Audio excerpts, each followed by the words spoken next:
इंदौर पहुंचे संतोष सिंह ने police commissioner के पद का लिया चार्ज। पिछले दिनों हुए थे पुलिस अधिकारियों के फेरबदल, उसके चलते उज्जैन आईजी रहे संतोष सिंह को इंदौर पुलिस कमिश्नर के रूप में शासन ने किया था पदस्थ। चार्ज लेने के बाद मीडिया से की बात, कहा ट्रैफिक सहित संगठित अपराधियों के खिलाफ की जाएगी सख्त कार्रवाई। तो वहीं डिजिटल हाउस अरेस्ट जैसी घटनाओं को लेकर शहर की जनता से जागरूक रहने की बात कही। भू माफिया से परेशान रही है पिछले 2 से 3 दशक में। कईयों पे बड़ी कार्रवाइयाँ भी हुई हैं, लेकिन आगे चल के किस तरह से हमारी रणनीति होगी भू माफिया को लेकर?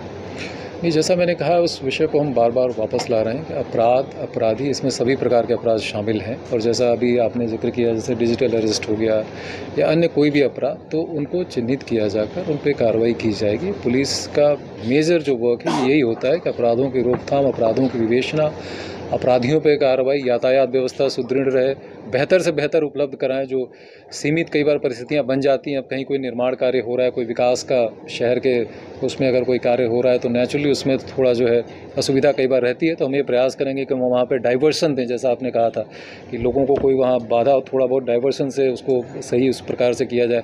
हम ये एंटिसिपेट करें कि भाई शाम का समय है या त्योहारों के समय है तो उस समय क्राउड बढ़ेगा, उनको हम गाइड करें। और आपके माध्यम से भी मैं लोगों से दोबारा वही अनुरोध फिर से एक बार करूँगा, यातायात के संबंध में कृपया यातायात के नियमों का पालन करें, सड़क पे धैर्य रखें और हम सभी आपकी सुरक्षा, सेवा और आपको सुरक्षित करने के लिए ही हैं, तो साथ में इसका पुलिस का भी सहयोग करें। सर, मंगलवार के दिन ये कमी लगातार पूरी हो रही है। जहाँ तक मेरी जानकारी है कि पहले फेज़ में जब कमिश्नरेट शुरू हुआ था तो बाकी प्रदेश के कुछ जिलों का बल लाके और उसको हमने सपोर्ट किया था। अभी 1000 के आसपास जो है पद स्वीकृत करके वो बल आ भी चुका है, उसको मैं एक बार देख लूँगा। वो बल ने ज्वाइन कर लिया है और उसके बाद भी ये लगातार उत्तरोत्तर चलने वाली प्रक्रिया है। समय के साथ जो है बहुत सारी चीज़ें बदलती हैं, आबादी बढ़ती है, तो उसको देख के, और मुझे लगता है कि शासन अभी भी हमारी भर्ती की प्रक्रिया चल ही रही है, तो ये लगातार चलेगी और मुझे लगता है कि आने वाले समय में ये सारी चीज़ें और बेहतर होंगी। सर, काम तो ठीक है, आने वाले समय में जनता देखेगी, लेकिन आपके नाम से ही धमक बन गई है शहर में। 2-3 दिन अपराधियों में भी आ रहा है। क्या सर सामुदायिक पुलिसिंग को बढ़ावा मिलेगा आपके रहते हैं?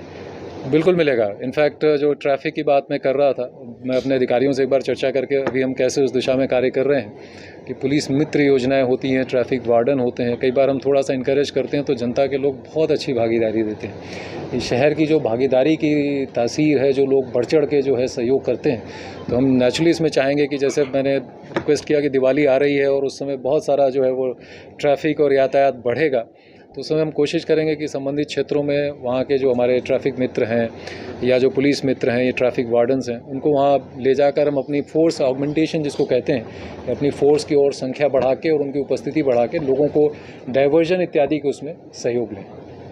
ट्रेंडिंग में और लोकेट हो जाती है गैंग, पता चल जाती है कि इस स्टेट की है, लेकिन अब तक जो गैंग है उसमें से एक भी लोग पकड़ा ही नहीं सकता। उसको लेकर कुछ नया एक्शन प्लान तैयार करें? नहीं, डेफिनेटली ये आपने बहुत ही समसामयिक विषय उठाया है, और न केवल इंदौर में जहाँ से मैं आ रहा हूँ, उज्जैन में भी ऐसी 2-3 घटनाएं रिसेंटली प्रकाश में आई थी। तो इसके 2 विषय हैं। एक तो मैं आप ही के माध्यम से, क्योंकि पहली बार आप लोगों से चर्चा हो रही है और आप बहुत सशक्त माध्यम है हमारी बात जनता तक ले जाने के लिए भी, तो डिजिटल अरेस्ट नाम की कोई चीज़ नहीं है। किसी को कोई अरेस्ट करके हम उसको सूचित करके कोई उससे अपेक्षा पुलिस कहीं की नहीं करती है। तो मैं सभी नागरिकों से आज अनुरोध करूंगा कि इस तरह का कोई भी मैसेज आपके पास आए, कोई पुलिस की कोई एजेंसी बन के किसी एजेंसी का नाम लेके ये कहे कि आपके रिश्तेदार को, आपके पुत्र को, आपके भाई को इस तरह से अरेस्ट कर लिया गया, हम नीचे खड़े हैं, आप ऐसे करिए और इसमें ट्रांजैक्ट करिए, तो नेचुरली ये फ्रॉड कॉल है, आपके साथ धोखाधड़ी का कार्य किया जा रहा है। और इसके लिए तत्काल जो है साइबर हेल्पलाइन के साथ इंदौर पुलिस की जो हमारी हेल्पलाइन के नंबर, उस पर तुरंत सूचित करिए और बहुत प्रभावी हम एक्शन लेंगे। और इसमें कुछ केसेज में हम लोगों ने, जैसा मैंने आपको जिक्र किया, जहाँ मैं पहले था उसमें हम लोगों ने कुछ लोगों को पकड़ा भी था, दूसरे प्रदेश के थे। तो इसको जो केसेज पहले हो चुके हैं रजिस्टर्ड हमारे जो क्राइम है, इसमें डेफिनेटली